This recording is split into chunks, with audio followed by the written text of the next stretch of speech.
Morning, everyone. I think have we everyone in now?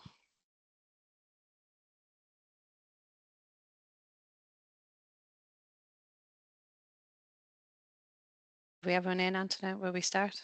Okay, yeah, that's Yeah. fine. Morning, everyone. My name is Claire Cummings, and I work for the Public Service Transformation Division in Deeper. Just to thank you all for joining today's session on safeguarding and organising public records for the future. We're delighted to have the National Archives Office here as part of Transformation Week. The theme is Transformation at Scale, so big ideas that make a real difference. You might remember in 2023, we launched a Better Public Services strategy, which set out a clear vision for modern, trusted and people-centred public services. That strategy is all about improving outcomes for individuals and communities and ensuring services are accessible, responsive and designed around real life needs. On Monday just gone, on our launch conference, we launched a digital public services plan to 2030, which will digitally transform 189 key public services through collaboration with every department and agency. And central to this is a life events approach, which reimagines services from a citizen's perspective and simplifies processes and makes interaction seamless. Later this year, or well, we're hoping before Christmas, it might be January at this stage, we'll be introducing a national data strategy, and that will set out how we manage, share, and use data responsibly to deliver better services and support evidence based decision making across the public service. So today we turn our focus to something fundamental, which is public records management. Why does this matter? I suppose it's safeguarding, organising records, and it's essential for transparency, accountability, and preserving our shared history. The National Archives Office are leading the way with guidance to help departments understand and apply new record management, navigate applications for disposal of records, and prepare for the next phase and future developments. So it isn't just about compliance, it's about creating systems that protect the integrity of public service information, make it easier for staff to manage records effectively. So as you listen today, I'd ask you to think how these tools can support you in your work and how we can collaborate to ensure public records are managed securely and efficiently for generations to come. So again, I'll say thanks to everyone for being here and I'll hand over to the team now to get started. Thank you. Thank you so much, Claire. Hello, all. We're delighted to be part of Public Service Transformation Week for the second year running. Here we are. And as Claire said, thank you all so much for attending. It's great to get such a great response. Please just note that we are recording the webinar for those who are unable to attend, so I hope that's okay with everyone. A couple of my colleagues are on the webinar, Vera and Michael, so they might put up links and answer questions in the chat as we go. So for today's webinar, we're going to do a very brief introduction and a mention of civil service digital transformation. We'll then focus on the new our new disposal guides and the process of applying for disposals for email, instant messages, CCTV, and SARS, FOI and PQ. And we'll then touch on records management guides and conclude with a look at the next phase of guidance and what future developments we hope to see around records management generally in the spirit of public service transformation. So let's just begin with the general introduction. And the role of the National Archives is to safeguard the memory of the state. So that's our job. Last year, I think I started by asking, what have archives got to do with public service transformation? And I spoke about how archives and records management, how archives and records are the same thing, just at different points in time. And records are, as Claire said, central to everything we do in the civil service, for business continuity, efficiency, meeting our obligations under legislation, informed policy decisions. We need our records. And all state records have two possible outcomes. So they're either going to become archives or they're going to be destroyed. And both of those are legislated for under the National Archives Act. Sometimes it's difficult, to look beyond the immediate business use of a record. Often records which have kind of a defined business function can also have a really significant research value beyond their original use. And a really good example of this is the census. And I love this photograph. It's from our current homepage on our website. So, the census has a very defined purpose for the Central Statistics Office around population studies, statistical analysis, and the future allocation of state resources, but it's also a hugely important historic and social record of our nation, and it tells the story of us. It's a snapshot in time of every person in the state, and it's such an important record of our lives. So the first census, as this photograph illustrates, of the Irish Free State will be available on the 18th of April, 2026. And it's going to be an amazing good news story, for those of us in Ireland and around the world who can look back at our grandparents and great grandparents for the younger people among us, and find connections in time. It'll tell us so much about the lives of people during that period, both positive and negative. And every person is counted. And that's the thing, in houses and businesses and hospitals and orphanages in every location in the state, both old and young, rich and poor. So we'll just briefly touch on the major issues that we're facing in terms of records management.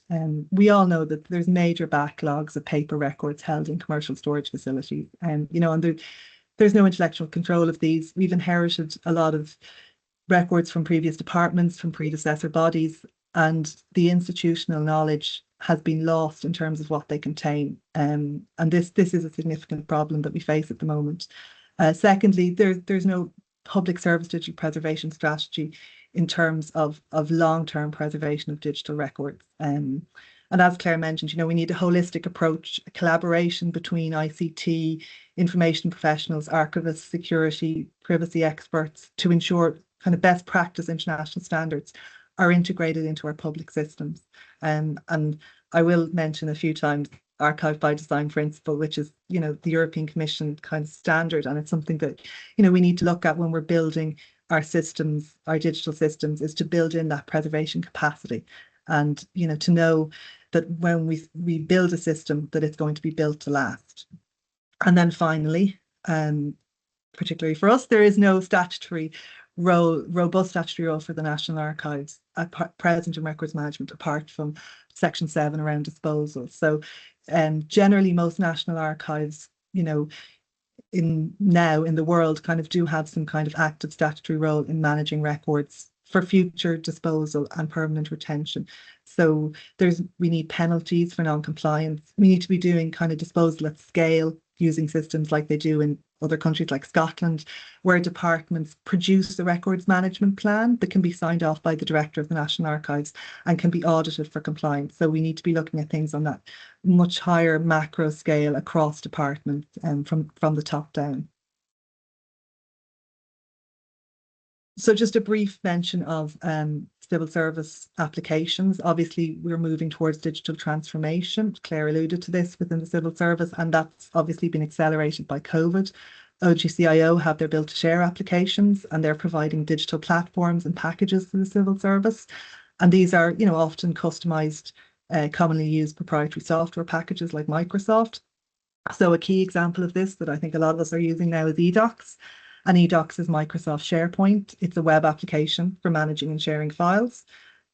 And the thing about proprietary software packages is that by their nature, they're not built for longevity. Microsoft isn't building things to last. So, the OGCIO often use the comparison of eDocs being, a digital filing cabinet, and that's a really good analogy.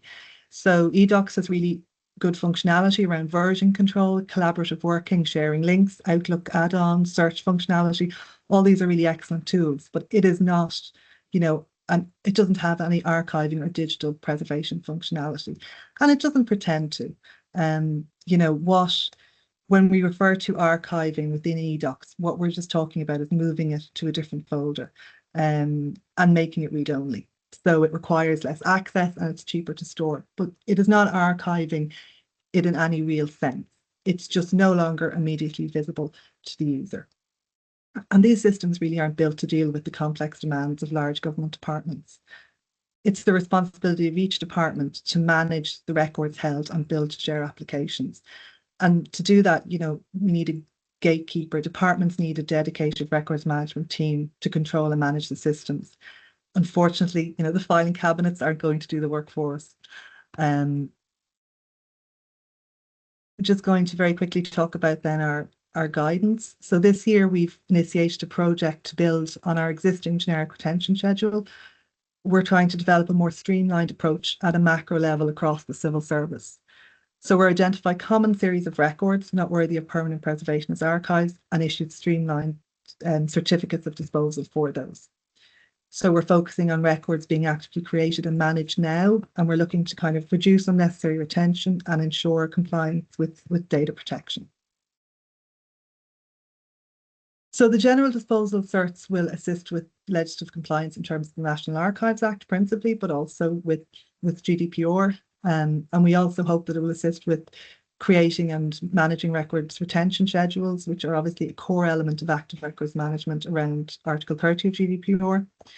So the National Archives, our role is to determine the archival value of a record and whether it should be retained for future generations. So everything we do, all our guidance, all our disposal authorizations relate to that legislative function only. We have no legislative responsibility, nor can we set retention periods for records. We're only saying whether they're archival or not. So it's department's responsibility, to ensure that all other statutory and regulatory requirements are met regarding records. So just to very briefly look through our current disposal process. So if you do want to apply for disposal, and as we all know, under Section 7, you shouldn't be destroying anything unless you have permission of the Director of the National Archives. So currently what you do is you identify a series of records, ideally as part of a records management process and within a retention schedule. You can complete our appraisal form, which is available on our website. We'd go out and survey your records. We create an appraisal report. We send it to the director, and then the director makes the final decision on issuing a disposal cert. So it is quite a lengthy process. So what we're looking to do this year is create a more streamlined disposal process for common series, that removes the need for a detailed application form, for the surveying of records, and for the creation of a report, because we've already done sample surveys of these records over time in different departments, because the records are common to all departments. So now, to get a streamlined disposal cert, you just have to download the guide and review it, then complete a brief appraisal application form, which is primarily tick box, and then you send that to us and we'll send you back a draft cert. Your certifying officer will sign it, and then we will, the director will sign it on our side and we'll return it to you, and then it's over to you to action disposal on an ongoing basis in line with your retention periods, business needs and other statutory requirements. And once you have your disposal cert in place, you only need to get it once and you can action it on an ongoing basis. So the output of the project this year is the publication of disposal guidance notes on a number of key series of records that have whole of department application. So we did some test surveys in 2024 and 2025 on email inbox disposal, instant messages, CCTV, SARS case files, and then we have existing guides on FOI case files and PQ.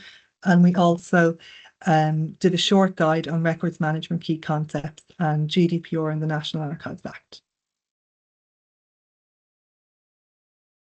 Now, just let's briefly discuss each of the guidance notes. So the first one is emails. So Capstone is a appraisal method developed by the National Archives in the United States, and it applies the process of logic of grade and overall role profile to the appraisal of mailboxes. So in 2024, we did a pilot project with our parent department, Department of Culture, and we used the Capstone approach to survey the inboxes of retired staff from EO to SO, and also certain classes of generic mailboxes. So again, we all know there's major GDPR issues around email, in particular with older staff, retired staff who may have used their work email for all of their email correspondence, including personal correspondence. And that's the reality is that there's a huge amount of personal data held on government networks relating to individuals who no longer work in the civil service, and who, the information in those email inboxes has nothing to do with their work as part of the civil servant. There's a lot of photographs of individuals who would not know that they're held on government networks. So there's major issues there around GDPR that need to be considered, and it is very important to start kind of looking at overholding of mailboxes. So as mentioned, and I think, increasingly as we move forward, obviously these issues are much more taken into account, and we do have email management policies now around using emails for personal purposes. And we would also say that departments should be, disposing of these mailboxes that are not of archival value, and then incorporating their resources into managing the mailboxes of senior personnel, heads of divisions, management boards, and POs, SecGens, ASECs, because we know those mailboxes are going to be kept for the long term. So as already mentioned, the guidance includes a streamlined application form. So you just return the form to us, and then we will send you the draft certificate for signature. So secondly, then, instant messages. Again, there's been an exponential growth in this since COVID. Department should have a formal messaging, instant messaging usage and retention policy, and a standard retention period for them, and it shouldn't be used obviously for substantive business purposes. So we did a survey with the Department of Transport last year, and again, we know that it's low-grade administrative content. It's not archival, but it is subject to freedom of information. So people have to be conscious of how they use these resources and the Teams chat. What's outside scope is digital recordings, transcriptions, and AI-generated content. But otherwise, if you return the form, read the guidance, and get your cert in place, then you're compliant with the National Archives Act, and you can dispose of your INs on an ongoing basis based on your retention period. So CCTV, again, the same principle. We know it's not archival, and there should be a rolling retention period on it. But again, if you get your cert in place, then you're compliant with the National Archives Act. The only exception is that the authorization doesn't extend to instances where there may be an investigation or legal claim regarding recordings. And then for our subject access request case files, again, we want to look at developing kind of a standardized approach to the management of subject access request records across the civil service. So the authorization covers all routine SAR case files, including correspondence checklists, copy documents, verification documents. And what it does not cover is SARS case files where legal advice was sought or where it was referred to the DPC. So we've also made updates to our existing PQ and FOI guides, and they also now have a streamlined application form. So if you don't have those certs in place, please get those in place as well. And these are just a few screenshots of our guidance pages. I decided it was probably best not to try to follow the links in case it all goes horribly wrong. So just to give you an idea of what they look like, and there are links on the pages, and I will circulate the slides after if anybody's interested. And please just Google our website and you can see. So we've got a disposal guidance notes page. We've also got a appraisal request forms page, and then we have separate pages then for our general guides. So the Guide to Records Management in the Civil Service is a high-level guide with key definitions and basic principles. And then the National Archives Act and GDPR guide has been there for a number of years, and we've made some updates to that. And we've also added some new policy documents in relation to what we're looking for in terms of basic appraisal guidelines. So, we look for records documenting the rights of citizens, core functions of state organisations, evidential and legal processes, and the national experience. So that's what we're looking for when we're going out looking at surveying records. We've also published a policy on public access to our records and any access restrictions.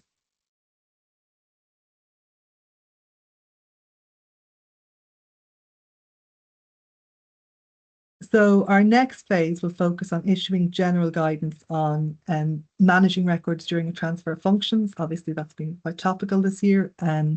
Drafting a records management policy, having a functional approach to folder structures, which will hopefully be useful for eDocs, around file naming conventions, and then also guidance on certain build-to-share applications with defined functions. So, for example, EPQ, EFOI, eCabinet, eSubs. And we also plan to review and update our generic retention schedule and prioritise functional areas as defined under the 14 business units. So we want to draft more guidance notes and certificates to be issued on a phased basis for streamlined disposal. And then we also want to provide training on specific topics within individual functional areas. So, for example, corporate services, ICT, HR, and the process for applying for that streamlined disposal. So just a quick word on a future digital repository. So last year we commissioned a digital roadmap and a digital preservation strategy for the National Archives, and we've completed a proof of concept pilot, and we've produced a business case with system options and requirements for accessioning, ingestion, storage, preservation and production of born digital records. So the next phase is to work with the OGCIO and DEPR to create a whole of government digital repository for safeguarding state records into the future. So this is just a graphic illustration of the steps involved in digital preservation. And although a lot of these steps will be automated, it's still useful to see the stages required for digital preservation into the future. So, there's significant and ongoing intervention and monitoring required with digital records. And it's so important that we consider this now because, we really don't want to lose large quantities of valuable digital records to obsolescence. So digital records need intervention. So then what can we do in terms of developing and improving public service records management into the future? So obviously centralised statutory regulations and guidelines defining best practice across government are needed. And this, we need a holistic collaborative approach. And we need to look to international best standards, such as the archiving by design principle and ISO compliance around records management. As part of our EU presidency next year, we'll be hosting some European Commission groups, including the European Archives Group, and we're also hosting the DLM Forum. So it's a really good opportunity to engage with the broader archival community at a European level and learn from their experience around digital archiving. We also want to progress our roadmap for a national digital repository for the long-term storage of digital records as archives. And we want to, hopefully have stronger legislative framework in terms of oversight and auditing of records management. And just then finally as well, a word about the network of state archivists. So these are qualified archivist records management in departments and bodies, which are there to address backlogs and oversee compliance with the National Archives Act. So currently there are over 20 archivists working across 14 departments and state bodies. And it's specialist work, that requires full-time specialist knowledge. So archivists are professional and technical grade in the civil service, just like engineers and architects. And we qualify with a master's degree in the profession. And we need to really build up this network and knowledge base and apply the expertise to addressing the backlogs of records and offsite storage, as well as implementing good records management practices with current digital records. So just in conclusion then, to summarise the main aims of our guidance in 3 points. So we're hoping with our new guidance that we're going to increase legislative compliance. So, filling out those forms and getting disposal certs in place means you're complying with the National Archives Act, and also then actioning the disposal ensures you're complying with GDPR because you're not overholding records. Secondly, we want to reduce storage costs. So, if you're actioning disposal, you want to reduce commercial paper storage costs and also digital storage costs for overholding records that don't need to be there. And then thirdly, we want to safeguard digital records. We're not going to have any archives in the future if we don't safeguard our records now in the present. So we need to be directing our digital resources into retaining records worthy of permanent preservation and increasing awareness around archive by design principles so that we're building systems to start with that are worthy of, long-term preservation and that are going to work in terms of migrating records into the future. So we hope that in pursuing these aims that we contribute to the objectives of DEPR's Better Public Service Strategy, which Claire mentioned at the start regarding kind of digital innovation and workforce organisation into the future and evidence-informed policy making. So thank you very much for attending. So here's our email. Please email us any queries and take a look at our website, and please take a look at our new guides and fill out those application forms. It would be great. Perhaps if we have any questions, we might just stop the recording now and I might just stop sharing.